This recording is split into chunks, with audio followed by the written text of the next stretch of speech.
Thank you for joining me on the Fire Rescue Wellness Podcast. I'm your host, AZ. I find the research and resources and then provide the fire service with the so what, now what, to ensure the health and well-being of every member of our profession. Together, let's thrive. Hello, it's AZ, and you've landed on episode 112. If you were listening on the day this releases, it is Christmas Eve, so December 23rd. Thanks for listening. I am getting way ahead on my podcast recordings due to school. And so Sarah Johnson and I sat down and talked before Thanksgiving, and she had not too long previously competed and won the title of America's Strongest Woman, but she was coming up on another competition, an international competition. We chat a little bit about it in the episode, but I wanted to give a huge shout out and congratulations to Sarah. She absolutely crushed the event. She did win a big gold medal for Sarah. So congratulations and enjoy today's episode with Sarah Johnson.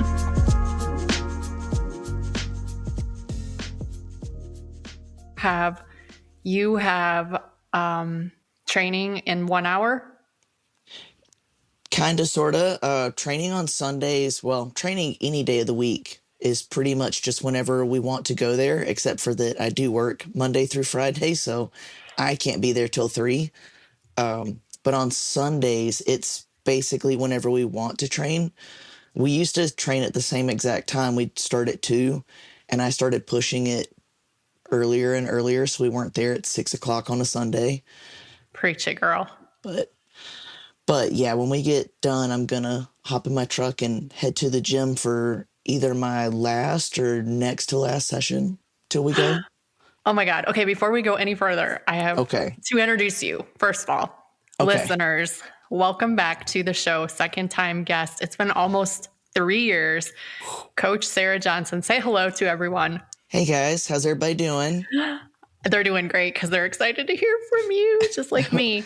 And also, where's my doggie? Is she in the room with you? She left. Doggie, come here. We have to do like a doggie selfie. Come here, sweetheart. I can hear her little nails on the floor. Oh, that's so funny. I wonder if my roommate's got a walking pad right where I'm standing. I wonder if she's, come here, going to be willing to stand on it. She went in my room. It's right next door. Come here. Oh, that's hilarious. Come here. Oh my goodness. Come on. You can do it. Oh, she doesn't want to stand on the, here we go. Come here. Oh my gosh. Oh, come here. Oh, we're going to have to pick you all the way up. This is a really tall standing desk. Doggie, you're such a cute old lady. Oh my God. Look at Hi, that sweetheart. Face. Sugar face. Yeah. Oh all right. Thank you, Doggie, for your cameo. She makes me so happy. Me too. Oh, goodness. Here we go. So I kind of feel like, Sarah, you and I feel the same way. We have like 3 real friends and then thousands of dogs on the internet we've never actually met. Oh, yeah. Oh, the other day I posted a picture of her and she had gotten in trouble. I got so many DMs. Not that sweet angel. That sweet angel would never, ever. Including me. I'm like, get off, Doggie. Yeah. There's no way she did something bad. Yeah. Doggie is like the sweetest, most wonderful soul, and I love her so much. Okay. Sarah. Almost 3 years ago, you were a guest. At that time, you were working as a firefighter. What's changed in the interim, my friend? So in December of 24, I left my firefighting job. I packed up all of my belongings and I shipped them across the country from North Carolina to Washington. Moved to Washington, started working as an H2F strength and conditioning coach for the Army. And that's what I have been doing since January of this year. So I've been there 11 months now, and honestly, it's flown by. It's hard to believe that, 1, the last time I was on was 3 years ago, and that 2, I've been working as a strength coach again full-time for almost a year. It's such That's a long time. wild. Yeah. Also, we'll get to why you moved across the country, but Okay. also, didn't you drive your is it a 1990s truck? It's a 2002 Chevy Silverado, but I do have kind of a funny story about my Do 20-year-old tell. truck too.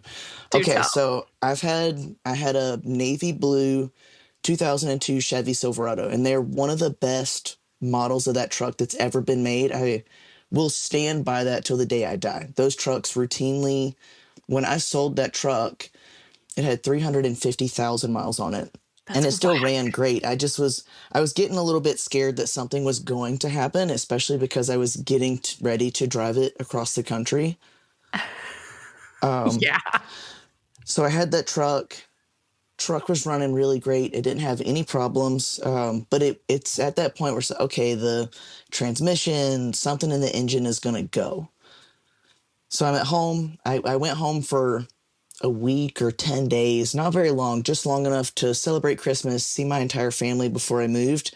I'm on Facebook Marketplace, as one does. And Yes. I see a black 2002 Chevy Silverado with 125,000 miles on it. Read the description, guys. Like, oh, I put a brand new transmission in it. It's got a 3-year warranty, no mechanical issues. And there was two trim packages. There was a cloth seat one and a leather seat one. I had one with cloth seats. This was one with leather seats and seat warmers. It's fancy. I have seat warmers now. Damn. So I show my dad this truck. My dad goes, oh, I know that truck. I work with that guy. That guy takes great care of his vehicles. He's on top of the maintenance. He gets it all done regularly. I go look at the truck the next day. I buy it right then and there. I sell my other truck and I drive the new to me truck across the country. But it's literally the exact same make and model. It just has leather seats and it's black. That's it. And It's the only difference. 200,000 less miles. And 200,000 less miles. But exact same vehicle. I still drive a 2002 Chevy Silverado. That's crazy. And you do a lot of the work on it too, right? I do. I actually, as soon as I got here, had been making weird sounds while I was driving. And I don't know if you know what the U joints are, but Oh, the, yeah. the U joints had gone bad on it while I was driving across, which isn't that big of a deal. It is, but it didn't stop me from making the drive. So that was one of the first things I did when I got here was replace the U joints, put new shocks on it, stuff like that. Nothing too crazy, but yes. That's also why I wanted to buy another one because I know how to do so much of the work. Yes. Yeah. Yes. And for a little while, my Instagram algorithm was screwed up because Okay. I was sending Sarah hilarious truck videos, and then that's all I would see for a while. Oh, So the world seems to have righted itself now. So, Sarah, why in the world did you pick up your life and move across the country? so around 3 years ago, actually, when we had our last talk, I had given up Olympic weightlifting and powerlifting, and I had taken up the sport of strongman. Fast forward to the Arnold in 24. I finished competing at the Arnold, and Alec, I go out to eat with my entire family, and Alec jokingly tells my entire family that he's going to steal me to Washington, and I'm going to move. He's never said anything to me about this. This is the first I've heard of me moving anywhere. And he just casually drops that on my entire family. I was like, oh, we'll see. Because I was planning on testing to promote this year in 25. I really liked my job. I liked the crew I was working with. I was very, very happy. And I had no intentions of leaving. So he tells me that. I'm like, I'll at least come visit. I'll give you guys a chance. So I go out to visit. I love the gym, love the atmosphere. I love getting coached every day and being around other strongman competitors every day because where I was training, I had really good training partners and I had a really good support system, but they weren't strongman competitors. And every time I'd have a competition, I'd have to buy new equipment, go find stuff. I was driving hours on my 4-day weekends to go train with other people. So long story short, my goal is to win a world championship, to be the best 73 kilo or 160-pound strong woman on earth. And I thought that my best shot at doing that would be to move here to train at Dungeon Strength in Washington. So it was a hard choice, but when I'm older and I'm looking back on my life, the grand scheme of things, I don't want to look back and say, well, what if I had taken that leap of faith? What if I had done that? What would I have accomplished? So I just did it. And I'm picturing a tattoo at some point across your chest that says "No regrets," right? No regrets, none at all. I'm not gonna lie, it was scary. And the first probably 2 months I was here, there was a lot of nights where I'd be sitting in bed thinking, "Oh man, what did I do the right thing?" Because I mean, like I said, I was very happy at my job. Got along with my crew. And you know how it is when firefighting is very different than a lot of other professions. It's not like corporate America where you can move laterally from one place to another and you either improve your standing or stay about the same.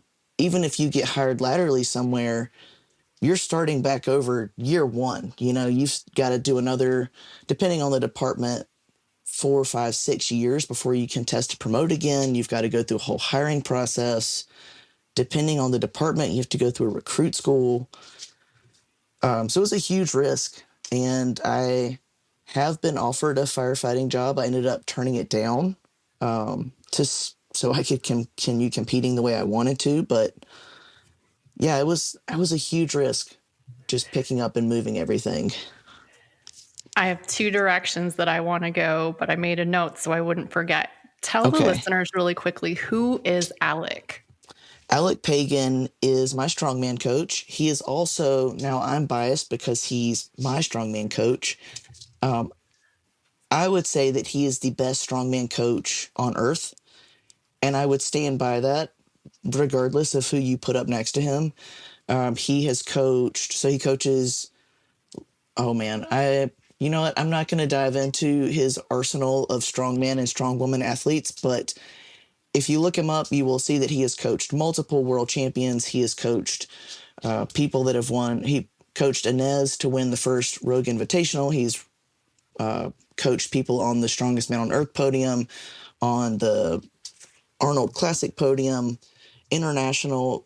Two of our teammates actually just podiumed at the Magnus for Magnuson. I hope I didn't butcher the name. A big Giants Live show. Yeah, he is wide. Wild. He is incredible at what he does. I call him the wizard. The wizard. I will link him in the show notes so people can go do a deep dive on Alec because I knew that's why you moved cross country. I just wanted you to tell people who he was. So we dug into this a little bit on the last episode, but I want you to elaborate a little bit for the listeners in case they didn't hear it. The sport of Olympic weightlifting and the sport of powerlifting are usually Yes. not dominated by one athlete usually doesn't do well in both of those sports. And you Yes. did. How? So I got very lucky. I started off as an Olympic weightlifter, so I was very technically sound when I decided to go into powerlifting because my biggest weakness as a powerlifter was just that I was bad at deadlifting. I was a thrower in college, so I was already decent at bench pressing because throwers love to bench press. Of course. And Olympic weightlifters love to squat. So when I took my break from Olympic weightlifting and went into powerlifting, the biggest thing was that I just need to be a better deadlifter. And there was a learning curve when I came back to Olympic weightlifting. But like I said, I was already competing nationally as an Olympic weightlifter, had been to senior nationals multiple times. When I had gotten hurt, had some back injuries I had to work through, took a step back to powerlifting. And so when I came back, it wasn't I have to learn this whole new, very technically difficult sport. It was, now I deadlift 100 pounds more. When I go to pull a clean off the floor, it feels so easy. When I catch something in the front rack, it doesn't feel heavy anymore. So now all of a sudden it's like, I could train both of these things and have a good time. And like I said, I got very lucky. I had an amazing Olympic weightlifting coach, Travis Mash, world champion Shout out, powerlifter. Travis. Shout out Travis, senior international USA weightlifting coach.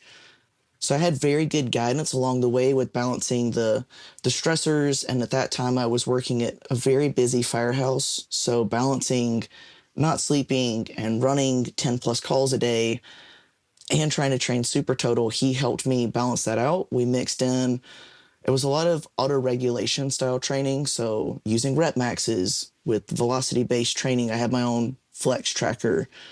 And you, as someone who was a firefighter for a long time, understand this. When you get 4 hours of broken sleep, you're supposed to go in and train heavy the next day. It's probably not the best idea. So I would text him, hey, I got no sleep last night. I know it's max out Friday, but I think it's going to be a technical Friday for me. Or, hey, I know we're supposed to do a true 5 rep max, but my true 5 rep max today is probably going to be 80% of what it's supposed to be. And sometimes we would just scrap whole sessions and it would be, all right, you're going to do sled work, you're going to do some bodybuilding, and you need to go to bed at 9 o'clock tonight. And that would be it. And that was hard for me because I love to go heavy, but learning how to balance being really stressed out or being really tired, being really sleep deprived, and then putting together a very technically difficult sport with a sport that's more on the absolute strength end of things.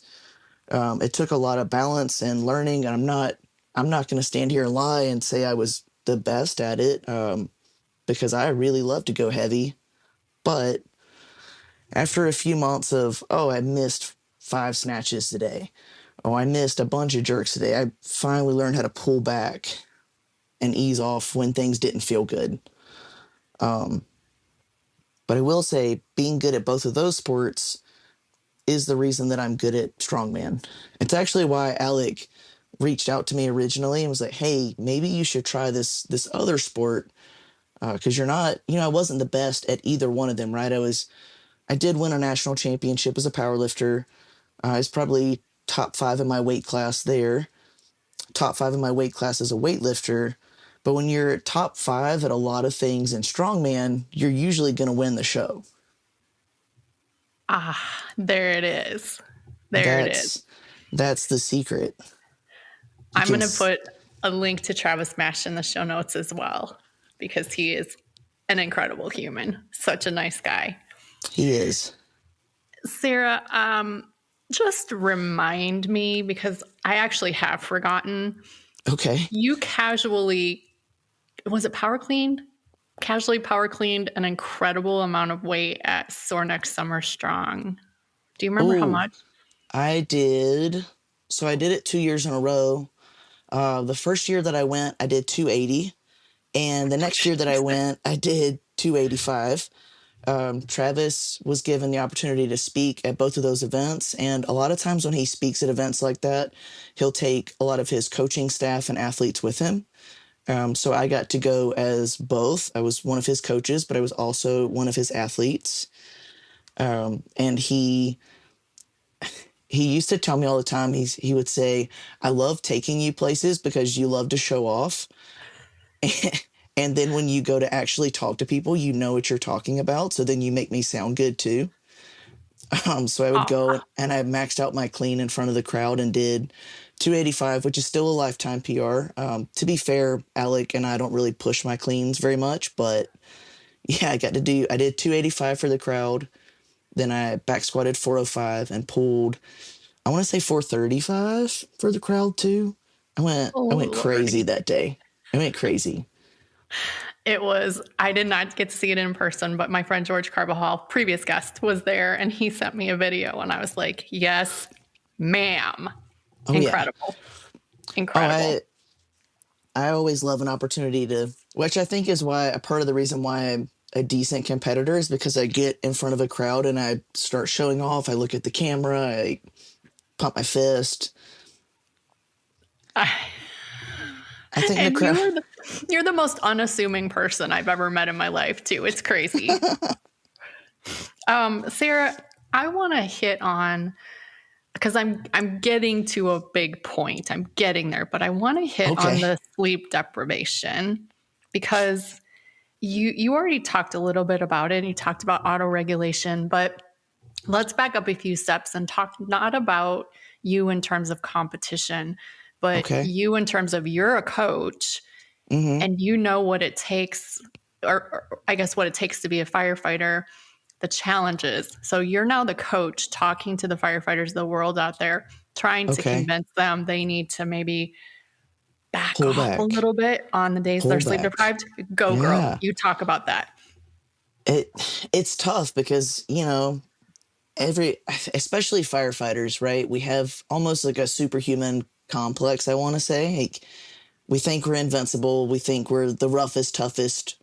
And that's who you want as your firefighter, right? You want somebody that thinks they're the roughest, toughest guy or gal in the room, right? That they can solve the problem, they can fix it. And unfortunately, because we think that way, and maybe it's a broad stroke that we all think that way. I know we're not all like that, but because we all think, or at least I think that, I think I was rough and tough and invincible, learning to back off and pull back on those days that you don't feel good, but still going to do something was a hard learning curve, especially because the first station I worked at was pretty slow. So it was not uncommon for me to get a lot of sleep. So that transition from a slow station to one of the busiest stations, and oh, I got 4 hours of sleep last night and I'm supposed to do 3 singles at 90% in the clean and jerk today. What do I do now? And so if you're a firefighter and you're listening to this and you are trying to compete at a really high level, what I would say is, as difficult as it may be, the day, if you know you work at a busy station, the day after you get off work, if you're not working a second job, go home, take a nap, get up, eat something with a lot of carbs in it. So typically what I would do before I would train is I would eat a meal with a lot of carbs, and whatever amount of protein I needed for my first meal, and then I would get the rest of my protein in my meals after I trained. But take a nap, eat a lot of carbs, make the day immediately after your training or immediately after your work day not super heavy if you need to. Now, if you can come home, take a nap, come in, do repeat effort work, maybe in the 80% range, that's probably going to be fine. Or if you need to do a rep max, that's probably what I would aim for. And then the next day, when you're feeling a little more normal, a little more regulated, that's when you should do that really explosive workout, that workout where you're testing the limit, testing the line, the higher volume wave work. If your coach has you doing something like that, that's the day you need to have that on. And I know that that doesn't fall out perfect, right? There's been a lot of days that I've texted my coach and, hey man, like I know I've got really heavy waves today, and I'm not gonna lie, like I would have really heavy waves and I would just text him and be like, I'm gonna be really tired, this is gonna be a hard session, but I'm gonna get it done. And sometimes if you're a competitor and you are competing at a very high level, sometimes you have to do that. You have to come in and, hey, you've got waves up to 90, 95% today. You just got to suck it up and get it done. But that is not what you should be doing 99% of the time. 99% of the time, if you are sleep deprived, you need to just optimize what you're doing, right? Do your sled work, do some bodybuilding, do a rep max on your back squats or your front squats, some type of pushing, pulling, lower body movement, right? To get some blood moving, make you feel good. But that's not the day that you want to test it. So that is basically how I've done stuff. And I think one of the reasons that this year has gone so well for me is because even though I'm not getting 8 hours of sleep most nights because I get up so early, I'm back on a normal sleep schedule. I haven't been up at 2 in the morning. I've been up at 2 in the morning maybe 2 times all year. And that's huge because it used to be every third day. Yeah. So hopefully I didn't swerve off too far, a left or Mm. right, and I answered your question No, you appropriately. did. You did. And even more, in a more general fashion, even the people that aren't competitive at any Yeah. level, I think can Yeah. benefit from that philosophy. Like, yes, we have to work hard, Yeah. to stay healthy and to stay fit and to stay strong. But we can't be fighting against our physiology. And if sleep deprivation is a fact, Yeah. yeah. Yeah, it's not some if you can't just deny it, right? When you are sleep deprived, you feel I think I was listening to you actually. You were giving a talk at maybe it was TSAC one year, the tactical training or anyways, you were giving a talk and you're like firefighters when they're sleep deprived think that the fix for being sleep deprived is just drinking more caffeine, Oh, yeah. more coffee and you're like that's not how coffee works, guys. That's not how caffeine works. It just it helps you make those bad decisions a lot faster. Yeah, there's a funny story with that. So, Katie Hirsch, also a previous guest, had Hmm. wandered into an ACSM talk. Like she ended up going in the middle, but basically the presenter there was saying that when you're sleep deprived, you make poor decisions. Yeah. But then when we give caffeine to people that are sleep deprived, now this is in a research capacity, they perceive that they're making good decisions, but they're actually just making poor decisions faster. Yeah. And man, let me tell you, I've definitely been sleep deprived. You walk into the gym with, like I said, I'm a meathead at heart, so I make meathead choices. Walk into the gym with your pre workout, even though you're a little sleep deprived, and you're drinking your pre workout and you say something to someone, you're like, I shouldn't have said that, but you said it so fast because you have pre workout in your system, and then you have to go apologize for whatever thing you said to them. Oh my God. Sarah, what is your pre workout of choice? I have two types of pre workout that I typically will drink if I'm buying it. I stick with the OG. I just do OG Icy Blue Raz C4 option. I know, nothing special, nothing crazy. You can get Okay. it in the P&W because we have Amazons everywhere here. You can get it overnighted to your house like that, which Dang. is pretty cool. But my second favorite type of pre workout is the free kind. And at a lot of the competitions I go to, part of your prize pack as an athlete is that you get free pre workout.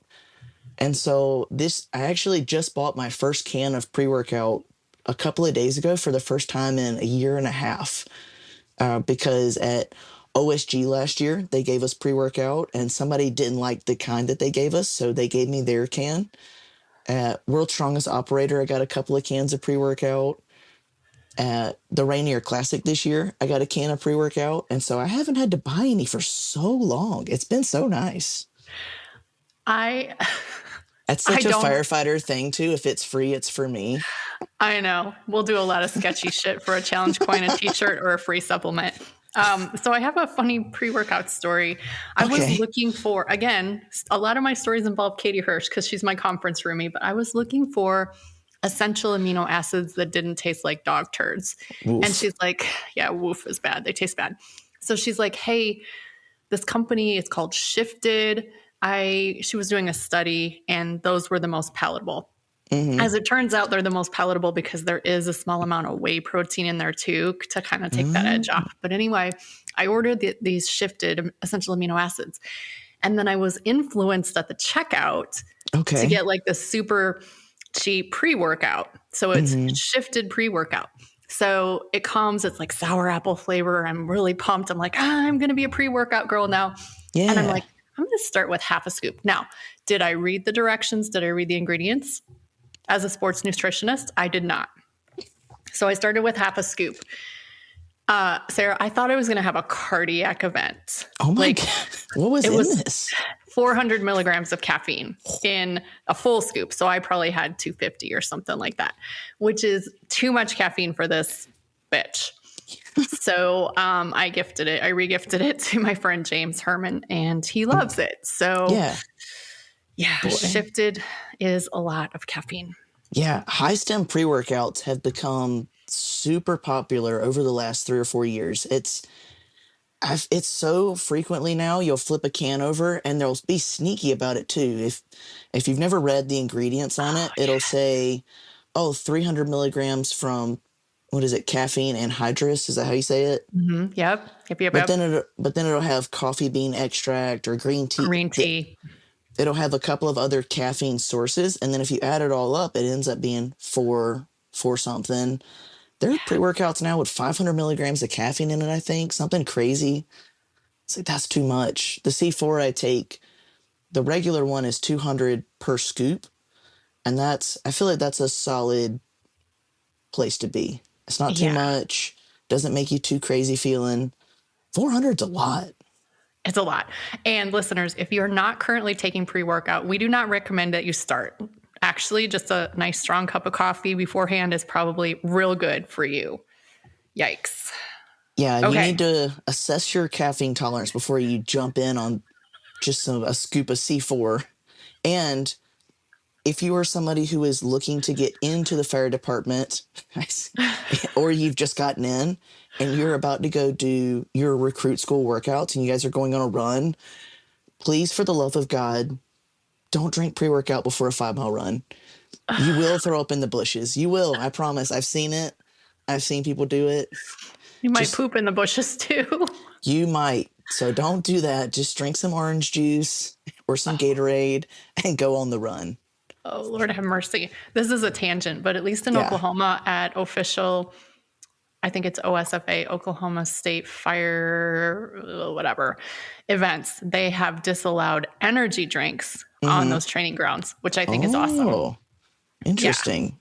That is Yeah. probably for the best. I will not lie and say I've never had an energy drink on the fire ground. I'm not going to lie to the listeners. I've done it, but it's definitely one of those things where you need to be very aware of the type of training you're doing and how hydrated you are. It's usually like at lunchtime we need a pick me up, so you'll have a Gator Light or a scoop of some kind of electrolytes, and then you're just sipping on something with some caffeine in it because you know how it is. You're on the training grounds, you're sweating. Before you know it, you've sweated through a t-shirt and then another t-shirt, and there's no amount of water that'll pick that back up or electrolytes. So, Megan Loutz, the rescue RD, tells the story of one of her recruits that took an energy drink and put pre-workout in. So they took a bang and they put pre-workout in the bangs and made it a boom. Ooh. And yeah, It's a bold choice. bold and unwise. Things went downhill. Sarah, I want to talk about America's Strongest Woman. Let's talk about it. Let's get into it. Okay. What would you like to know about? It was like a month ago, right? Yes, just over, let's see, what's today? Yeah, it was almost a month ago exactly. And let's get to the best part first. Sarah won. I was so proud. I was so proud. Okay. Not only did I win, it was the very first America's Strongest 73 kilo woman. So about a year ago, Strongman Corps came out and they said, hey guys, we're making the 73 kilo class a pro class. So they did their inaugural batch of pro cards at the 2024 Amateur Nationals. And because it is now a pro class, they will do an America's Strongest for it. So this year was the first year of that. And it was some good events for me to start with, but went in, had a pretty good showing in most of the events, and I ended up winning the show by 1.5 points. Okay. So exciting. What were the events, Sarah? Tell us all about that. So first event was a max overhead with a barbell off of blocks. So if you were a Strongman fan and you watched the Big Jerk at the Arnold, it was the same exact event, same exact equipment, rogue jerk blocks, rogue barbell, bumper plates. You could push press it, push jerk, split jerk, whatever thing you would like to do. They gave all of us 4 attempts. And they did it powerlifting style, which I thought was interesting. So everyone would, if for those of you that don't know much about strength sports, when you do powerlifting style, everyone goes out and takes their first attempt, and then everyone takes their second, third, so forth and so on. The only thing that they changed was that if you missed, you were out. So let's say you got on your second attempt, you miss, you don't get a third or a fourth. You're just done. Brutal. So thankfully, I did not miss. I don't really think they should have done it that way. I think if you had missed your second, you should have been able to come out for your third. Now, that being said, the fact that that was allowed may have helped me win the show, because one of the girl that came in second missed her third and did not get to come out for a fourth. So in the long run, it was probably better for me that they did it that way, but I think if you miss, you should get to come out for your fourth. Um, Kind of getting off point, but that was event number one. Event number two was an axle bar deadlift ladder, and it started in the mid 300s and ended at 425. That was an event. That was an event that I kind of pulled a very risky move. I did not use deadlift straps, which not using deadlift straps on an axle bar, it was either going to win me the event or I was going to mess something up and it was going to go horrifically wrong. And it almost went horrifically wrong. I was about half a Mississippi away from it being really bad. But I went out, I pulled all four in, I want to say 14-ish seconds. And because I didn't wear the straps, that ended up being an event win. But if you watch the very last bar on my Instagram, you can see, I think it was my overhand, my right hand is starting to open up as I get the down command. And if she had made me hold it any longer, it would have fallen out of my hand. Dang. I know. That was another one though. If I had missed that and had to redo it, I mean, I would have pulled it, but I would have taken second in that one. And that probably would have costed me the show. Wow. Third one was a hoist. The hoist it was actually supposed to be at the Arnold, but there was kind of a snafu with equipment setup and timing, and they didn't get to use it. So it made its first appearance at Amateur Nationals. So a couple of the girls had gotten their hands on it. And that was the one that was the big unknown because most of us had never used it. So you're seated in a lat pull down style seat with a rope going off at a 45 attached to a basket through a pulley system. And you had to grab a hold of it, lean back, and they had somebody holding the rope behind you, but they weren't pulling tension. So if you didn't keep tension on the rope, it would drop. And if it dropped all the way, that was a disqualification. You would zero the event, which would be pretty bad for anyone, especially because the field was less than 10 athletes. That one was one that was a pretty big unknown. That was one that shook up the field a lot. I can't remember if I finished third or fourth in that event, but I went out, did the best that I could, got the points that I could. Having two event wins on day one helped a lot. And then on day two, we had a frame carry into max circus dumbbell reps at 105. So we carried a 400-pound frame. You had to hop out of the frame and then start doing presses. The girl that I knew was going to push me in that event was actually in the heat right before me. She was in third place at this point. Her name's Grace. Her last name I always butcher, but she is incredibly strong. Grace goes out, smokes the frame, and does 8 reps on the circus dumbbell. And I'm counting while she does the reps because I know whatever she's doing, I've got to do more than that. I just remember looking at Alec and being like, oh, this is about to hurt. This is about to hurt so bad. But go out, run the frame down really fast. My original plan was to swap between my right and left arm, so do so many on the right, swap to the left. Because I needed to do 9 reps, I ended up just sticking with my right arm, and I cycled them. I don't think I could have cycled them any faster and gotten the reps done. I almost got a 10th rep. I pressed it, and as I pressed it, I pushed it away from me instead of up and over. Ended up dropping it behind, but I did manage to sneak out with an event win to open up day 2. The sandbag throw, things go awry from here. From after that, the rest of the day was a hot mess. The guys picked on me afterwards. They said, you tried the best you could after the circus dumbbell to throw the show away. So the sandbag throw in training, I did not have a training session where I missed 35 or 32. And in the show, I can't remember if I hit 30 or 32 in the show. I think I hit 30 and then I missed 32. And it wasn't because I didn't throw it high enough. It was just because I threw it. So let's say the bar is, I think it was 15 feet. I was throwing it 16 feet in the air, and it was just going straight up and dropping right in front of the bar. And I did that 3 times and missed it. And I was like, all right, great. That was super cool. I guess we're done with that. Guess we're done with the sandbag throw. So I ended up finishing third or fourth in that one too, which it wasn't what I was expecting. I was expecting to go in the top 3 in that event. And then on the keg run, I knew the keg run, I had a really good chance at going in the top 3. I just had to have a perfect run. And then on that particular event, first keg, flawless. I ran it down. I threw it over the bar so hard that it cleared all of the crash pads behind it and almost took out one of the volunteers. Sorry to the Strongman Corps volunteers. The second one, I bobbled the pick, but I was fast enough on the run that I caught back up with grace. And then on the third one, I picked it up. And as I picked it up, my weight shifted into my heels really hard. And instead of throwing the keg off of me, I just fell down with it. And when I fell down, it pinned my right foot to the ground.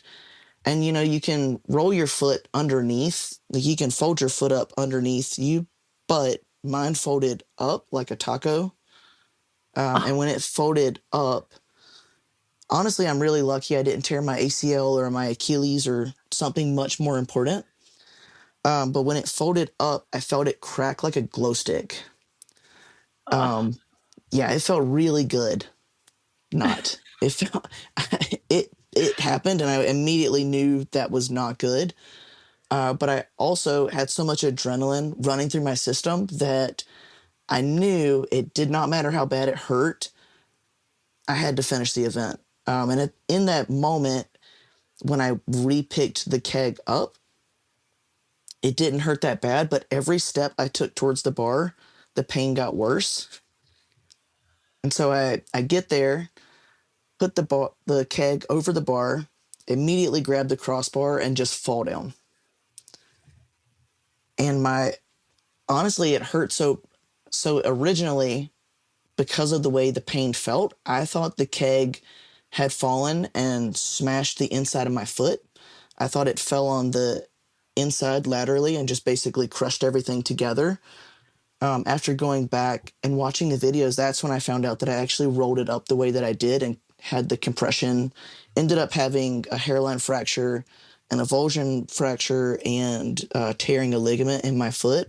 But I did finish the event. I did not finish last in the event. Of course not. I think I don't know if I finished third or fourth in the event, but I finished literally just high enough. I finished literally just high enough to still win. And that was the last event. That was the last implement of the last event. So I broke my foot on the last implement of the last event, picked it up, finished the run, immediately fell down. And that was I was walking on it later that night on the outside edge of it, but probably shouldn't have been, for being honest, but yeah, so I would say maybe within 5 or 10 minutes of that happening, they told me I kind of waited. I waited to post anything or talk about it. Like I literally just posted on my Instagram story that I thought I had broken my foot, but that was okay. It wasn't, it wasn't disfigured when we took my sock off. So I knew that it wasn't that bad. When you're doing a patient eval and you ask him what their pain is on a scale of 1 to 10. So they're asking me these questions and I'm like, well, it's probably like a 7. Like it's not disfigured. It's not like I stuck it in a wood chipper and there's like chunks missing. It's like, it's just a little swollen up. It's not, they're not gonna have to cut it off. Right. So in order for Sarah to say it's a 10, it's going to need to be cut off pain. Yeah, I don't think you get to tell someone your foot's a 10 unless you like stuck it in a wood chipper. So I was like, we're like a 7. Like we're gonna be okay. I call my mom. I'm like, I'm fine. It's probably broken. I'll go to the doctor on Monday. She's like, on Monday? I was like, yeah. I mean, it's fine. It's fine. They wheelchaired me out of the venue when we left. I have a picture of me and one of my teammates, and he's pushing me around with my first place hammer. in a wheelchair. It's like, guys, this is so silly. You can't walk. I don't know what you want to do, you know? The photos Um, all with you with your naked foot are so hilarious. oh, that's the other thing. I was like, one of the biggest competitions I've won, and the pictures from the competition, I just got my dogs out for free on the internet. Like, that's going to be on the internet forever for anyone to look at. I mean, It's you're like, probably getting weirdos in your DMs all the time now.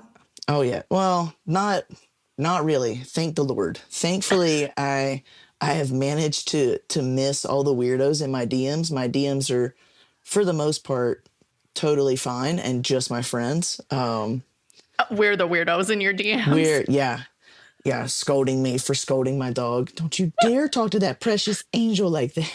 She's so adorable. She's Probably perfect. the She's podcast artworks perfect. is probably going to be you and Doggy this time. Oh, I that's think. okay. I That's think okay. so. So this event, whatever you said it was a month ago, 5 weeks, I forgot already. But you have Uh, another event coming up in a when? week, In a next week. week, next weekend. Let's hear about that event.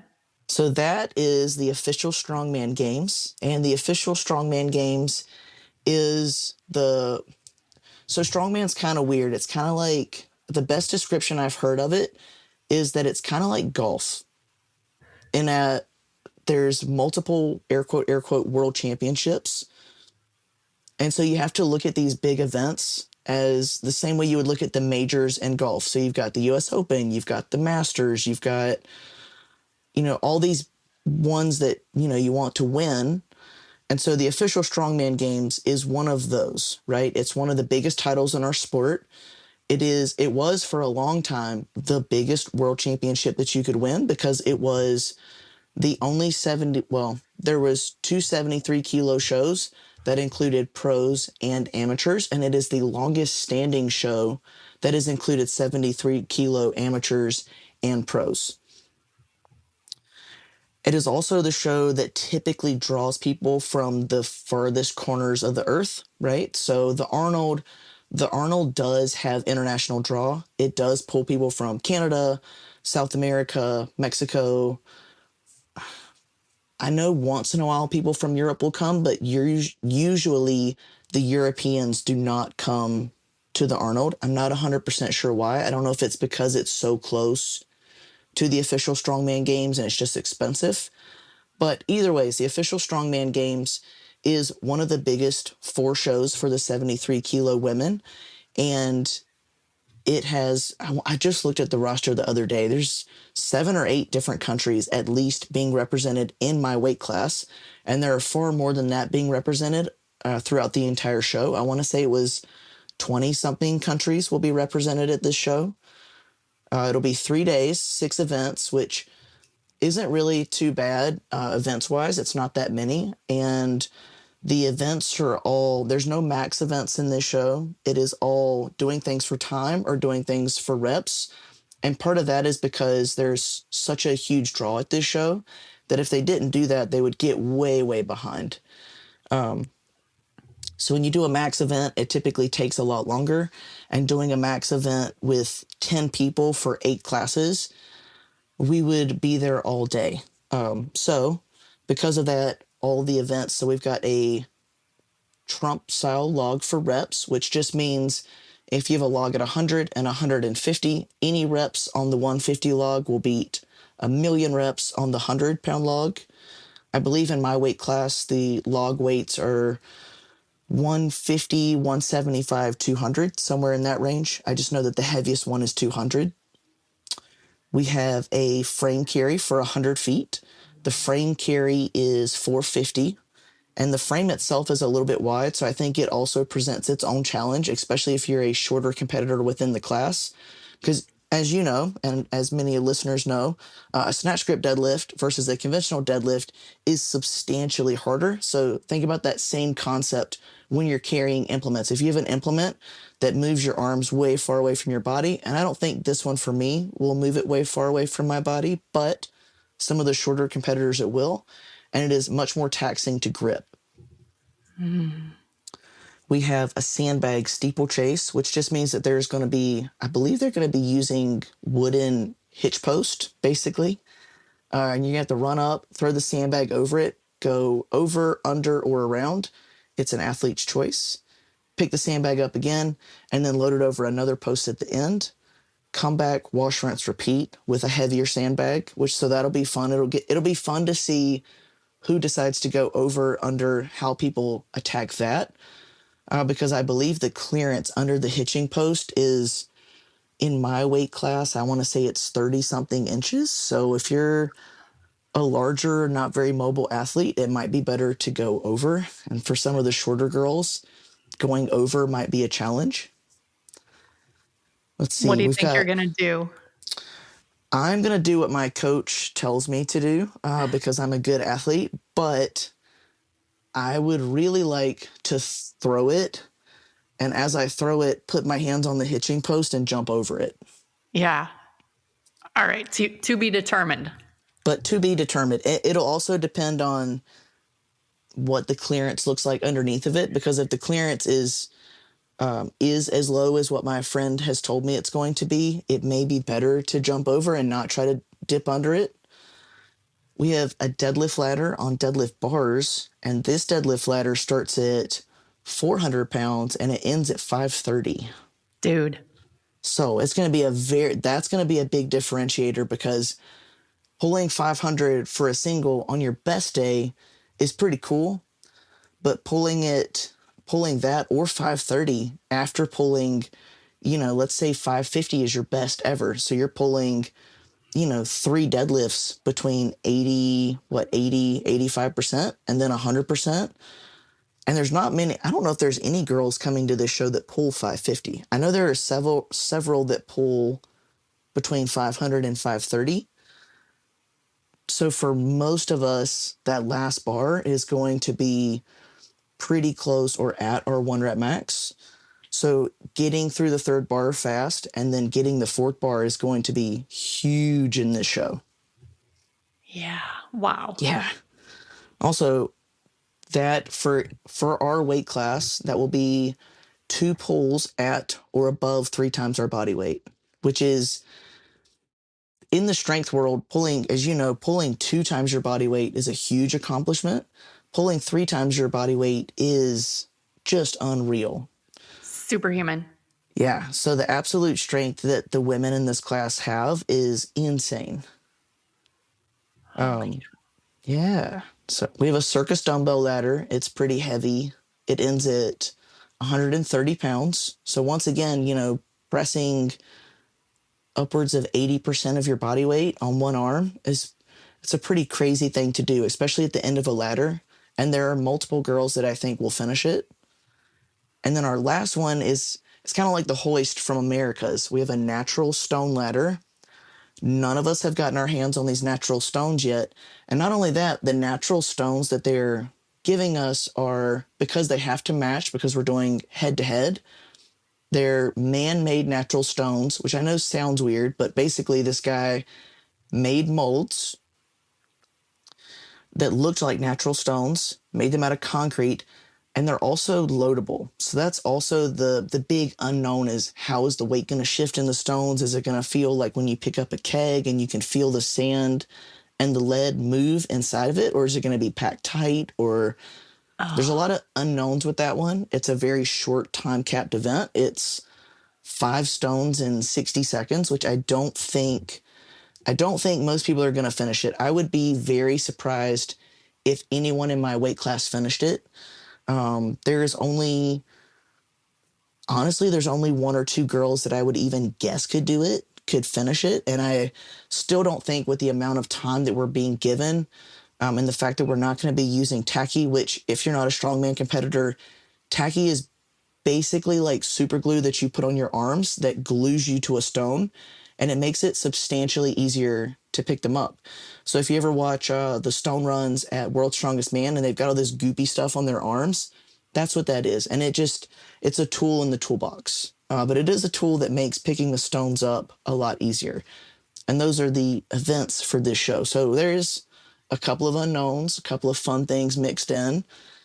My goal for the show, Ideally, I want to get on the podium. Anything over my seventh place finish last year, though, would be a huge win, especially because my foot is still broken. Actually, I forgot about the broken foot. Yeah, my foot is still broken. That made the prep, honestly, it made the prep really not ideal, obviously, because my first week back, I did not go to the gym at all. I was on crutches. The second week after my injury, I was still on crutches and I was just training as tolerated. So I started going in, doing overhead presses, doing some cardio, some abs. And then my foot started feeling a lot better. So I was like, it feels silly to even be on crutches, because I can put weight on my foot. I think that was 3 weeks after the show. And that was the week that I pulled 500 for a double.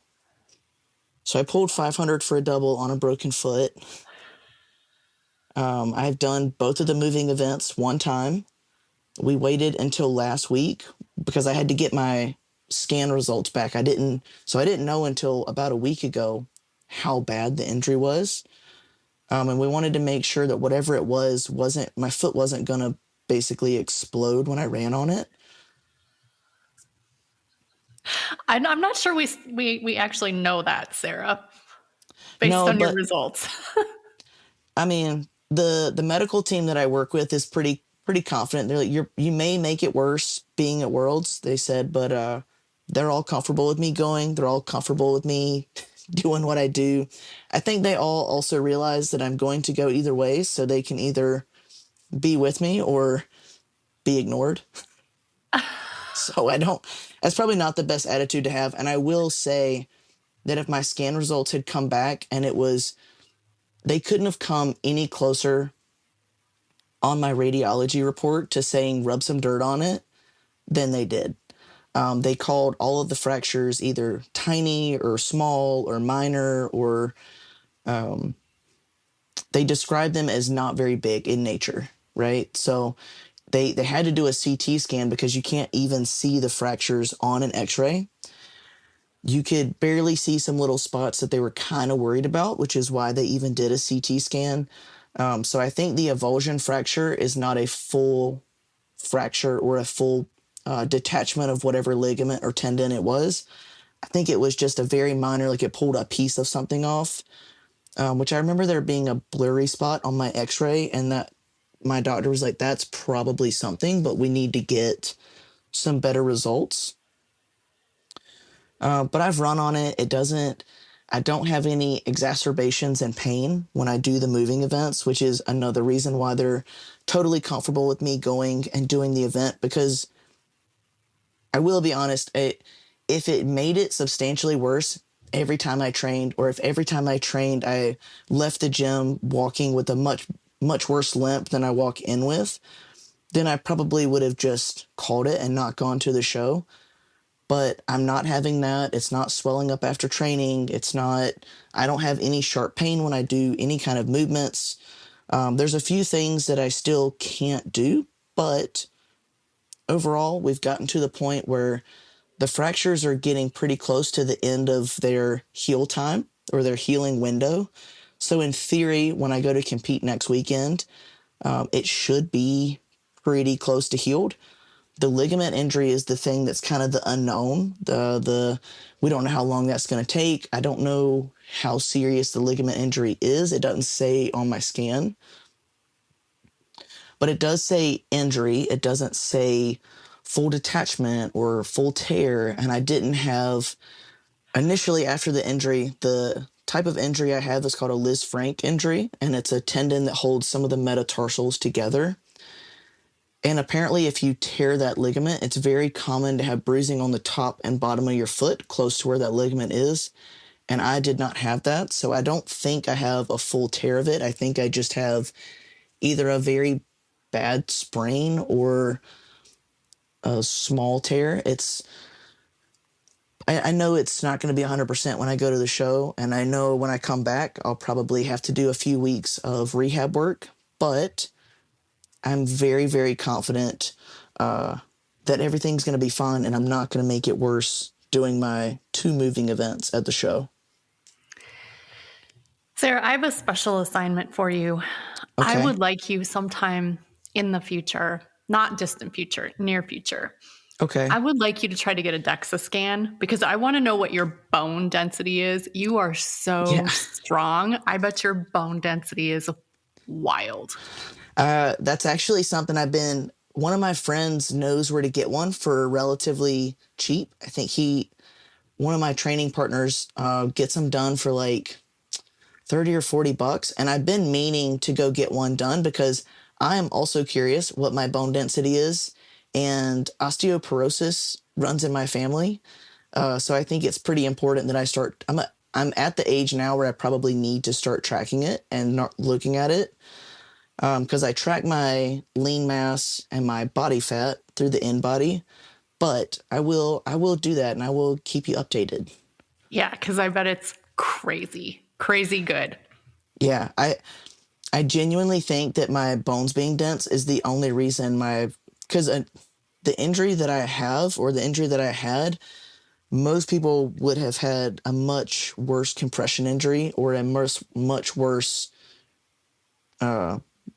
result from what happened. And mine really wasn't that bad. And within a couple of weeks, I was back on my feet.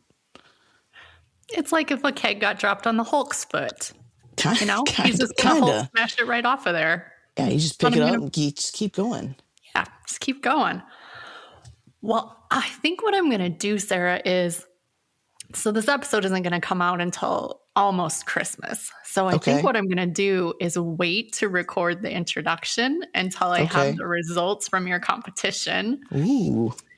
So then I can talk a little bit about those results so the listeners won't be dying of curiosity. Yeah. Does that sound fair? Yeah, that sounds great to me. Okay, well, I know you need to go to train, but I wanted to ask you one final question. All right. If someone is interested, we already talked in our previous episode about how great you think strongman training is, how it transfers to firefighting, which I think is fantastic. Yes. Someone just wants to get involved in strongman competitions, either for fun or, I guess I shouldn't even say competitions, strongman training, either for fun, they want to compete, or they just think it's going to be applicable to firefighting. Yeah. What would be the easiest way to start? So the easiest way to start, I would say, would be if you want coaching, to find a coach. And I am hoping to get back into some online coaching in the next couple of months. So by the time honestly, if you are looking for someone to help you with some coaching, message me on Instagram at Coach Sarah Johnson. And we will get started on that. If you just want some tips and some help, same thing. Message me on Instagram. I can help you out with hey, these are some really good intro movements to start with. But find a strongman gym, find a coach, find a group to train with. If you can find a couple of those things, or if you just want to buy some sandbags, start doing heavy carries, stuff like that, that's the easiest way to start implementing some strongman training into what you're doing. So cool. And we both highly recommend not dropping a keg on your foot. Yes. Don't do that. Don't be like me. Don't fall down with stuff. Best practice. Keep the kegs off the pigs. Yes. All right, Sarah. As always, it's so fun to talk to you. Is there any final words of wisdom or anything you want to leave the readers with? Listeners. The listeners. Final words of wisdom. If you have a goal that you are pursuing and you are serious about it, whatever risk it is that's holding you back from pursuing that goal, take it. Take the risk. Take the leap of faith. It's going to pay off. You just got to keep working hard. And this is how Sarah ended up in Washington, and I ended up in Oklahoma. There you go. Yes. Well, thank you so much for your time, Sarah. It's, like I said, always a pleasure, and I think that we can definitely drop the mic. So this is AZ and Coach Sarah Johnson, the America's strongest woman, and we are officially out. Bye, guys.